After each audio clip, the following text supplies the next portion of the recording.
I met Matt about 5 years ago in a suite at a Yankee game.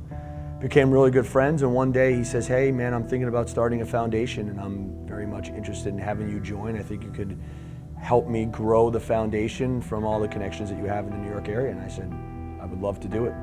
I've kind of adopted Long Island as my home. I stay here in the summers. It's a great place to live and a great place to be, and obviously we get so much support from the community here that I thought it was time to take advantage of our popularity, our exposure. We're not going to be in the NHL forever, so when I made it to the NHL, it was something that I really wanted to make sure that I focused on. And, like you said, we can be pretty important role models to kids, so our message can go a long way with them.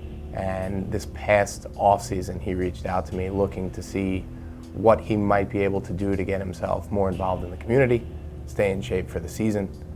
We came up with the concept for the hockey camp, and he was very quick to throw in there that he'd like to start a foundation as well.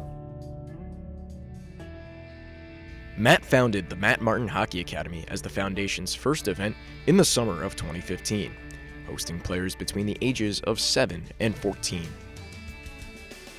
How the hockey camps come together very quickly. We spoke probably on a Monday or a Tuesday that he was in Windsor and kicked around the idea of a camp. And we went over to what was Twin Rinks at the time, and we discussed the idea of doing a camp briefly with them.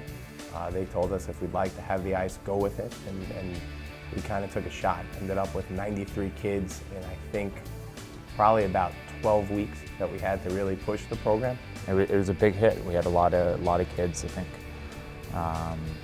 They enjoyed themselves, I enjoyed myself, and like I said, I had a really good experience as a kid with Ed Jovanovski and the time he spent with me. And I remember going to Spitfire games, and during warm-ups I'd throw him a piece of gum over the boards, and he would grab it, and he just always gave me that attention, and I would love to put a lasting impression on young children and help them strive to meet their goals. And if they want to play in the NHL, maybe they'll be lucky like me and get to play against one of their role models. And I still remember my first game against Ed Jovanovski. He's probably the only guy in the NHL that had never hit. He was just unbelievable with me, and I would meet him after games when we'd play them, and it's pretty amazing that after all those years he still remembered the impact he had on me. When Matt first joined the Islanders in 2011, he immediately wanted to find a way to give back to the Long Island community.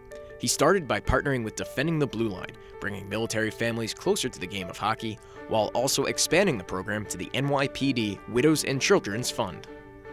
I think I've been doing that now for 5 years. We get season tickets, and they come sit in the seats. We set them up before the game to do the high five line, and we meet them after the game. We bring them into the dressing room, kind of show them around. Well, the seats are great, and going through VIP and then coming down here, even the media room, it's really cool. Going to high-fiving the players on the way to the ice, it's just a great experience. Well, my daughter Emma, who is 16, and she is my youngest. We came into a game. It was very exciting for her, especially she was young. She was 4 when her dad was killed. So for 11 years later, for her still to be thought of and treated in such a way is really very touching. He didn't just sit down and sign an autograph and push us on the way. He made John feel like a friend. These kids, their fathers, were trying to make the world a little safer, make the world a better place with the jobs that they did. And Matt, in turn, is making these kids have a better life, happier. With all this anti-police going on, it's nice to see that somebody appreciates the work that their fathers did.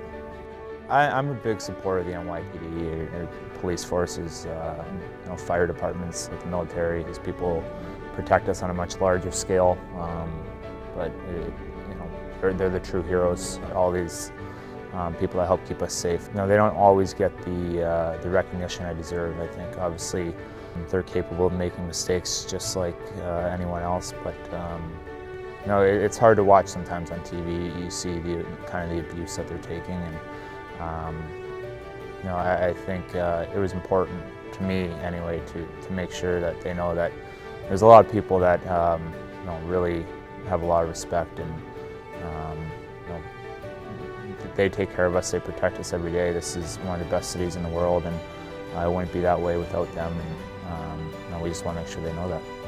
Matt's foundation continues to grow by helping the ACDS, along with the Boomer Esiason Foundation, which aids those afflicted with the debilitating disease, cystic fibrosis.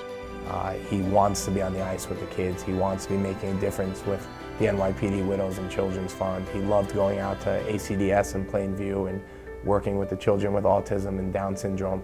Obviously with the Boomer Esiason Foundation, with Gunnar, who's very close to him. So everything he does, he's handpicking and putting a lot of thought and effort into. And I think that he gets it. And I think that being around athletes all the time, my whole career, there aren't that many that really do get it. He gets it. He doesn't care if they just lost 6-0 or won 6-0. If there's somebody that has asked to see him, he doesn't care if he had the best game or the worst game. He's going to do it. He's going to have a smile on his face. He wants to do it. He enjoys doing it. That's the feedback that we get. I don't know if he's somebody that's going to score 40 goals and win a Hart Trophy, but being able to literally take the time through the foundation to directly or indirectly thank almost everybody who's made his career possible, I think that means as much to him as the final score of the games. It's a huge honor. Obviously there's a lot of players in this league that do a lot of good things in their communities and with foundations. And it's exciting to be nominated, but it's more importantly, I'm just happy that we're all out kind of for the greater good and trying to raise money and help people in need.